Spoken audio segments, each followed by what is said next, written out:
Okay, yesterday we were learning about Shem Gadai. Let's get into Erev Yom Kippur. There's a lot to learn. You have Yom Kippur, Sukkot. There's not that many days that we can learn. Okay, by the way, tonight in Mitzvah Shem, at the Zoom class, 8:30. So first half an hour discuss the dinim of Yom Kippur, and then will be a Farbrengen on the Zoom in honor of Chayelu. Tonight is Chayel, the birthday of the Baal Shem Tov and the Alter Rebbe. Okay, anyway, as far as Kapparis is concerned, many people do Kapparis with money, according to Kabbalah, and that's our minig is to do with a chicken, male for a male, female for a female, and the main thing, I'm not going to the whole thing about Kapparis now because I want to move on, but the main part of the Kapparis is really the Shechita. And therefore, the din is that what happens if you do Kapparis and you shecht the animal, but it wasn't the shecht the bird, but it wasn't a kosher shechita. Something got messed up. So then you have to do Kapparis again. But if the shechita was good, and then something happened in the stomach or the something treif, but the shechita was good, but it became a treifa because something's wrong inside, broken bones or whatever. So then you don't have to redo Kapparis, because again the main part of Kapparis is the shechita, and then you get also the mitzvah of covering the blood of the chicken with the bracha kisi dam ba'avar. Okay, now Erev Yom Kippur, b'chal this. There's a minig in many places. There's a chiyuv halachically to tevel Erev Yom Kippur in the mikveh. The best time if somebody is going to be teveling once, the best time is before mincha. Some people have a minig of teveling 3 times. One in the morning before shachris or before kapparis, once before mincha, and once right before kol nidrei after suda mafsekes, they go a 3rd time to the mikveh.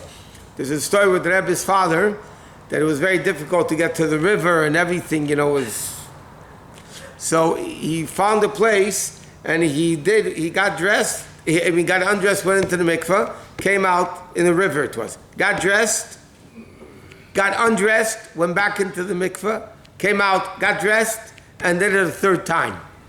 So there's, the Rebbe's father, what? The Rebbe's father. Our Rebbe's father, Rebbe Leivik. So he did it because there's an Indian going 3 times, but ideally you should go before Shachris and Kapparis and before Mincha and before Kol Nidrei. Now, in Shachris of Erev Yom Kippur, you leave out a few things. You leave out number 1, Mizmor L'Seida, that you don't say. You leave out Tachnun. There's no Tachnun Erev Yom Kippur. But the night Mincha before Erev Yom Kippur, there is Tachnun. Same thing with Erev Rosh Hashanah, there's no Tachnun. But the Mincha before Erev Rosh Hashanah, there is Tachnun. And the Slichas in the morning, Erev Rosh Hashanah, there's also Tachnun. So you leave out Mizmor L'Seida, you leave out Tachnun, and you also leave out Avinu Malkeinu. Because our custom is, anytime there's no Tachnun, there's no Avinu Malkeinu. Which means also in Aser Shimei Tshuva, we add in the morning by Shachris and Mincha, we add in the tefillah of Aser Shimei Tshuva, we also, beside the Shir Amalis in the morning, we also add the long Avinu Malkeinu after Tachnun, Shachris, and after Tachnun at Mincha. Now when do you say the long Avinu Malkeinu? You say it where you're supposed to say the little Avinu Malkeinu. Like you have Tachnun, the Fil Sapayim, the Monday and Thursday you have the whole long V'hurachum, and then at the end of V'hurachum you have Avinu Malkeinu, and then 3 psukim, and then you have Anachnu Le'neda. Where you're supposed to say the short Avinu Malkeinu, we exchange it for the long Avinu Malkeinu, both by Shachris and Mincha. But anytime there's no Tachnun, Shachris or Mincha, you don't say Avinu Malkeinu either. Like for instance, the initial thing that got that going was there was a bris in 770 on Vav Tishrei in the morning many years ago, and the Rebbe was davening for the Yom because he had yortzeit for his mother, and they put a zettel to the Rebbe in the middle of davening that there's a bris and there was a sandik there, whatever. So the Rebbe left out Tachnun and Avinu Malkeinu. And by the Fabrengen, that Vav Tishrei night, the Rebbe was Machadish, a big Chiddush that wasn't in Chabad until then. And the Rebbe said that when there's no Tachnun, there's no Avinu Malkeinu. Because in Halacha it says, even when you don't say Tachnun, you say Avinu Malkeinu. And until then, that's what they did in Chabad also. Until that night. Until that time, when they were even if there's no Tachnun, you skip Tachnun, but you said Avinu Malkeinu. But since then, the minig in Lubavitch, the Rebbe said clear, and now they put it into the Sidurim also, that anytime there's no Tachnun, like Friday afternoon, there's no Tachnun Mincha, you don't say Avinu Malkeinu. If there would be a bris in the morning, so you don't say Tachnun, you don't say Avinu Malkeinu. By Mincha you would, but that's the things of, now, it's also a minig to ask for lekach erev Yom Kippur. Lekach is basically honey cake. And the reason why the minig is to ask for honey cake, besides the fact that it's sweet, but it's brought down in Sfarim that if it was decreed on the person that year that they should have to beg for food, they should fulfill their obligation of begging for food by asking for lekach and erev Yom Kippur. So what you do is erev Yom Kippur, whoever it is, you say, can I get lekach in Yiddish? You say, please give lekach, or and then the person gives you lekach, and what you do is shana teva mesukah.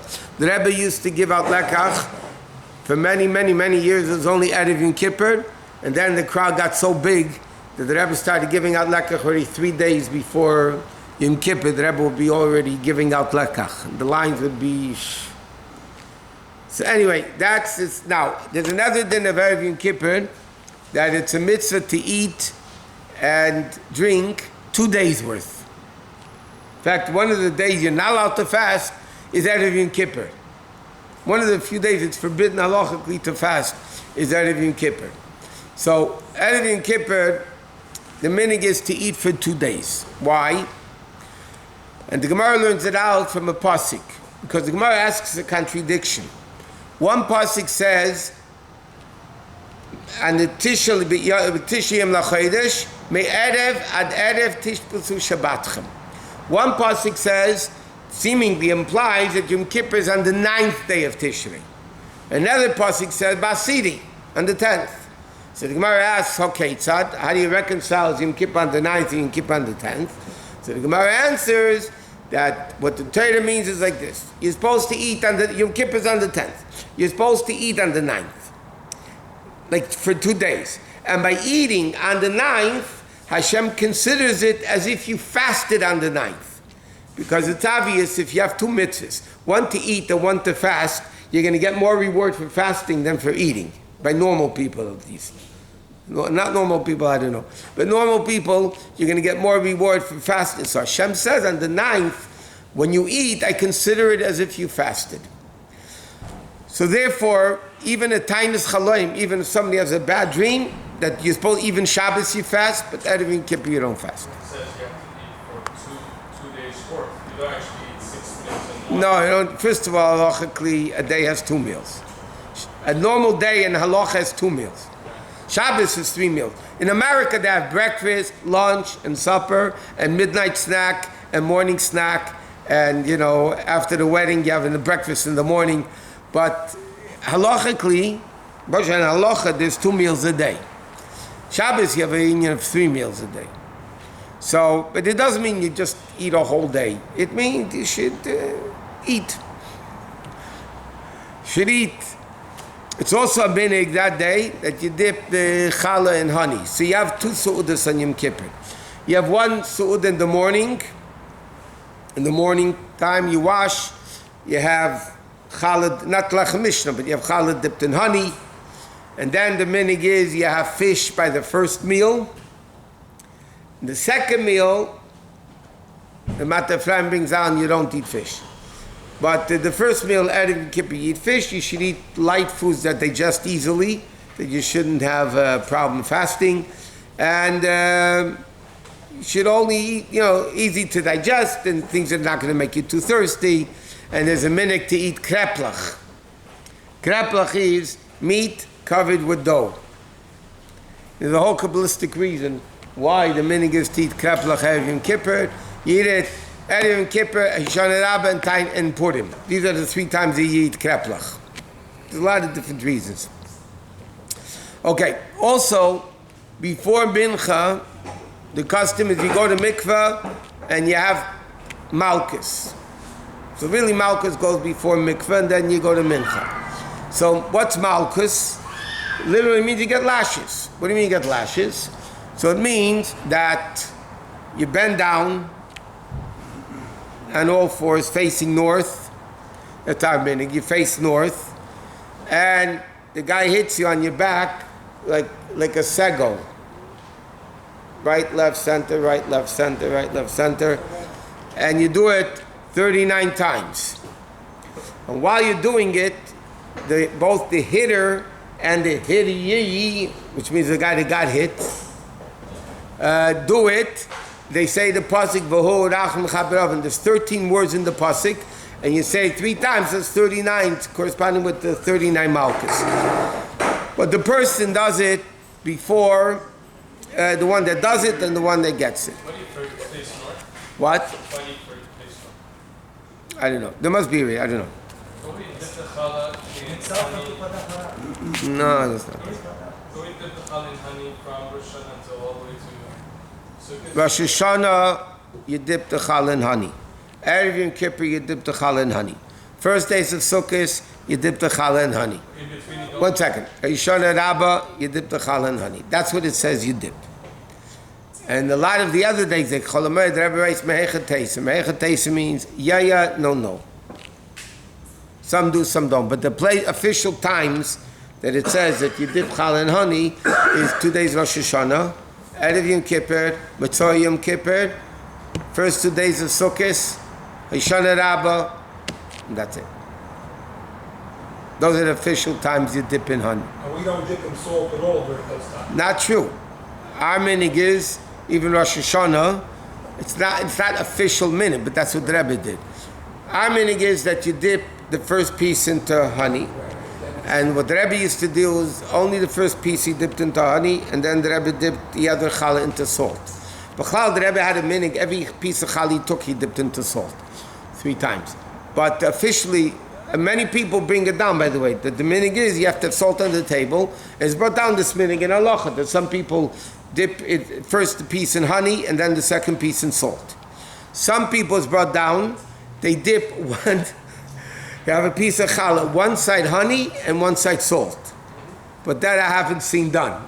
I mean, it's brought down in Halacha. And then turn it and go like Yeah, okay.